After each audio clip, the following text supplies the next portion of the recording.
The mind is a master storyteller. It can create a kingdom in your head, it can create a tragedy in your head, it can create a love story, a betrayal, a comeback arc, a spiritual awakening, a heroic journey, and you will sit there watching, engaged for years, for lifetimes. The mind is not weak, it is not fragile, it is not confused. It is a master storyteller. Let's go deeper. The mind is not some broken mechanism that needs fixing. It is extraordinarily sophisticated. It can simulate entire worlds without a single external event happening. You can lie in bed for 10 minutes and win arguments that never occurred, replay humiliations from 10 years ago, build a future empire, fall in love with someone who has not even spoken to you, rehearse conversations that will likely never happen, rewrite history, design revenge, imagine enlightenment, all without moving a muscle. That is not weakness, that is immense creative power. The mind is a film studio. It has scriptwriters, memory and imagination, editors, interpretation, sound designers, emotional charge, lighting, mood, casting, identity, hero, victim, genius, misunderstood one. And it casts you as the lead character, always. The mind does not create neutral stories, it creates stories where you matter deeply. You lose money, it becomes a fall from grace narrative. You gain attention, it becomes a rising king narrative. Someone leaves you, it becomes betrayal, growth, transformation, destiny. You start working out, it becomes a comeback arc. Notice something, very few events remain small. The mind inflates them, it stretches them across time, it connects them to your identity, and now your life feels cinematic. And cinema is addictive because drama produces intensity. Intensity produces a sense of being alive. Silence does not feel intense. Stillness does not feel dramatic. Ordinary moments do not feel like destiny. So the mind keeps producing episodes. You are not just thinking, you are watching, you are involved, you are emotionally invested, and this investment creates continuity. That continuity becomes my life story. Years pass, decades pass, and most of it was internal narrative layered over simple events. Look carefully at this. A comment someone made 5 seconds ago can live inside your mind for 15 years. Not because the event was powerful, but because the story was rehearsed, repeated, expanded, embellished. That is the mind's power. It does not need reality to sustain itself, it only needs attention. And here is the subtle part. The mind doesn't only create negative dramas, it creates spiritual dramas too. I am awakening, I am transforming, I am different from others, I am becoming disciplined, I am on a higher path. Even growth can become a heroic narrative. Even discipline can become identity theater.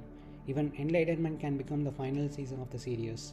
And you sit there, engaged, believing the next breakthrough will complete the story. But the story never ends because the mind survives through continuation. It must produce the next episode. Without narrative, it feels like disappearance, and disappearance feels like death to the psychological self. This is why lifetimes can pass in engagement, not reincarnation in a mystical sense, but psychological rebirth after rebirth. New identity, new ambition, new heartbreak, new redemption, new self image. Same mechanism, different costume. The mind is not weak, it is so powerful that if you do not see its mechanism, you will live inside its productions. But the moment you see this is a story being generated, something shifts. You may still watch, but you are less hypnotized, and without hypnosis, the cinema loses its hold. The mind is not merely thinking, it is producing meaning, producing identity, producing importance. Every event that touches you is immediately processed through a creative department. Memory supplies raw footage, imagination adds future projections, interpretation edits what it means, emotion scores it with music, mood colors the lighting, identity decides your role. And without asking you, the mind says, you are the center of this, always. If someone doesn't reply to your message, it doesn't stay neutral. The script writers go to work. Maybe they are losing interest. Maybe I said something wrong. Maybe I must improve. Now the editors step in. This always happens to me. I'm the one who cares more. The sound designers add anxiety. The lighting becomes dark. Casting chooses your role, the rejected one, the misunderstood one, the one who must rise. And suddenly, a simple delayed replay becomes a chapter in your life story. That is the film studio at work. The mind does not create neutral stories because neutral stories don't sustain identity. A neutral story says, a message was not replied to. The mind says, this affects who I am. That is the distortion. Everything becomes personal. Everything becomes symbolic. Everything becomes meaningful. You are never just living. You are staring. Now here is the critical part. Why does it feel so real? Because emotion is attached. Emotion makes fiction feel factual. The body reacts, the heart rate shifts, the stomach tightens, the chest expands, and the nervous system says, this matters. But emotion does not equal truth. It equals involvement. How do you begin to see it as drama? You watch it in real time. The next time something small happens, don't analyze the content. Watch the production. Watch how quickly the mind assigns meaning, connects it to your past, projects a future, strengthens an identity, creates tension. Instead of believing the storyline, observe the machinery. When you shift attention from the story to the storyteller, distance appears. Now understand something subtle. It is not useless in a practical sense. Stories are useful for survival, planning, learning, avoiding danger. But psychological drama, the constant inflation of me, is unnecessary. It adds suffering without adding intelligence. It consumes energy without producing clarity. It keeps the self-image alive. That self-image must constantly be defended. That defense is exhausting. Why illusion? Because the mind creates a continuous character called me. But this me is stitched together from past memories, future projections, emotional reactions, repeated narratives. There is no stable entity there, only recurring storytelling. And when storytelling passes, what remains? Simple awareness, simple perception, simple action without the dramatic overlay. You don't make the drama stop. You don't fight it. You see it clearly enough that it loses authority. When you recognize this is just another episode, the emotional grip weakens, the lighting fades, the music softens, the role feels less solid, and gradually you stop needing to be the hero, the victim, the genius, the misunderstood one. Life becomes less cinematic but more real, and in that ordinariness, there is a quiet freedom. Because when you are no longer the main character in a psychological film, you are finally just here.